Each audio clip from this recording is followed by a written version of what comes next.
Okay, so I want to share some lessons that I've learned throughout this journey. And the journey continues. Just when I thought I had my video content really completed, I had 2 more letters in the mailbox. So from time to time, I may share more. But there are some lessons that I want to highlight that going back in my videos, I've just realized some things I wanted to touch on a little bit more. So I'll be honest, I did not know that I had trauma to heal from. I didn't know this most of my adult-ish life. So we have this part of our childhood, let's say from like 0 to 18, okay? You have that. And there are things that happen. For me, I specifically thought that the trauma I experienced was the car accident that I was in when I was 7 years old. It was very impactful of, like, my brain stored that in my head. And going to college, I went to be a child life specialist eventually. Like, that clicked. It was a light bulb moment. I knew that I wanted to help children in the hospital setting because that event frightened me a lot, and I remember some traumatizing experiences from it. So that's what I pursued.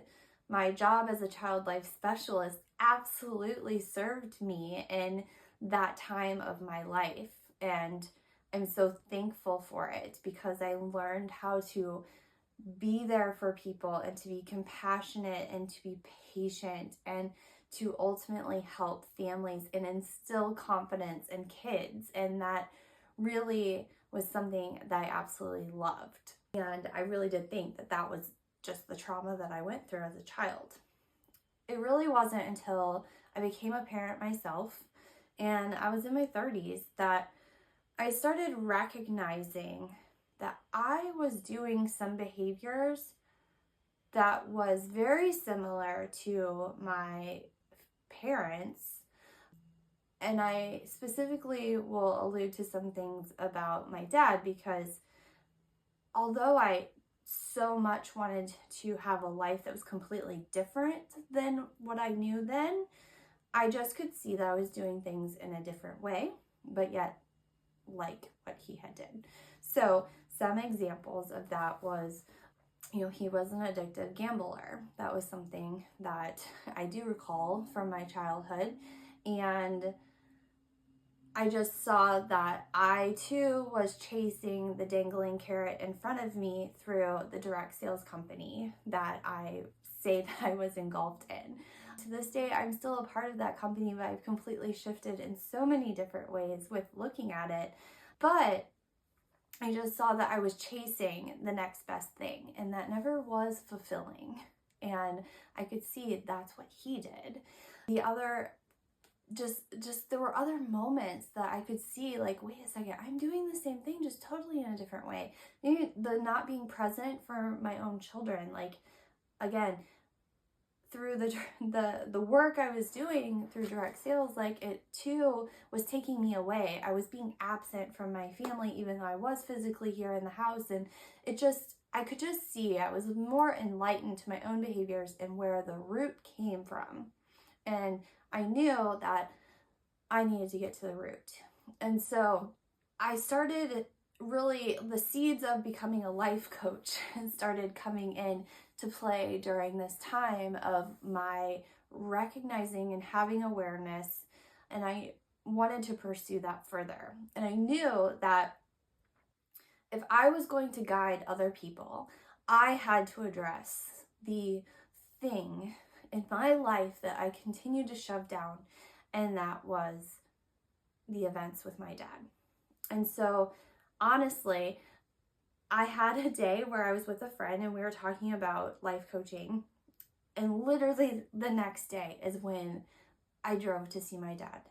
And that moment, like, it's just crazy how I look back and see all these lessons. Like, yes, I had to dig into that root that was inside of me, and I had to start healing through it if I ever was going to guide other people in their own healing journeys and instilling confidence in them. And anyway, so that is also just a big lesson that I've learned through all of this. And I really do feel like it's been put on my heart to serve people who have had similar experiences. And I really want to just share with you like some of the things that a lot of us adults don't really think was trauma in our past that we now might feel anxious about, or have that idea of having to be perfect. There's just so many things. So whether there was a divorce or a separation in your family, a lot of times kids internalize that as like rejection. And money instability, that I know for me set I don't want to have credit card debt. I don't want to have, something below this balance. Like that all from then to now, like it just was all stuff that was creating heaviness on my heart, a lot of thoughts spiraling in my brain. There's also emotional abuse, and I say emotional abuse, but really it's just, emotional neglect, like whether, a parent completely like shuts down when they're upset with you or like lashes out at you. Like those kind of things are traumatizing to children. And if you have experienced that, you might be carrying that with you through your adulthood, and it's stemming into anxious and lack of confidence and just all these things that we're harboring inside of our body. And so therefore, the biggest lesson here is that when you lift the lid, you start opening up, you truly feel an alleviation, a lift off of your shoulders, and you feel a sense of freedom. And that is what I want to help guide people to, is that sense of freedom that I've experienced and that you can experience too. I understand it might be hard, the thought of digging into those roots, but quite honestly, we raise awareness to it. We don't stay in it. We move forward. We figure out how we have formed our thoughts and how can we reframe it to have a life that is joyful and happy and loving. So those are the big lessons. I'm sure there's more that I'm forgetting, but lastly, I want to leave you with another note, which is very interesting because I'm a words of affirmation girl. If you don't know your love language, that's something I can help you with. But I got this in the mail and I was like, how did he know? But it says, Leah, this was written September 30th, 2024. You're so good. You're such a hard worker, mother, and person. I'm so proud of you. I love you. Wishing the best for you and your family. You're the best. Love you. Have a happier day. David. I loved you on your birthday, and I still do. I just got this, and I'm like, oh, that's really awesome. Because, yeah, those kind of things are what lights me up. So, that's just me. So, yes, from time to time, there may be more letters that I'll share. This story is definitely not over.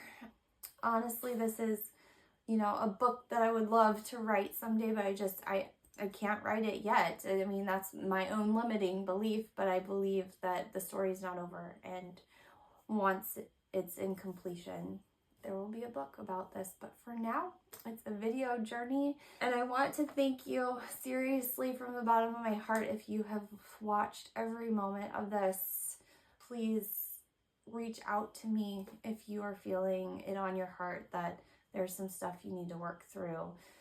I so much have faith in, the most confidence in the program that I went through, Declutter Your Head, Heart, and Life. And that is exactly what I'm helping individuals do today.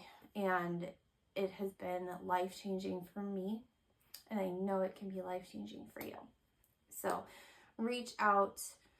You can email me at leah@leahharpercoaching.com. Go to leahharpercoaching.com and click the contact me. If you're feeling it on your heart to start marinating in understanding more about your own faith journey and the messages that Jesus has for us, there is a free download of music that has marinated my heart and touched my soul throughout my journey. And there's a few other things on my website too, so go check it out. All right, until later. Here's the greatest lesson on forgiveness you'll ever hear. No one has ever died from a snake bite. It's the venom that kills. If anyone hurts you, that's the bite. But it's your resentment, your bitterness, anger, and hatred that you hold within yourself. That is the venom that slowly consumes you from the inside. Now, this doesn't mean that we don't hold people accountable to their actions, or that we continue to welcome them in our lives. Rather, it's a recognition that what other people do to you is out of your control, and it's not your responsibility. But how you react to it and how you heal from it is your responsibility. It takes emotional maturity to come to this understanding. If you're holding resentment towards somebody, it's time to release that venom, and forgiveness is the only antidote.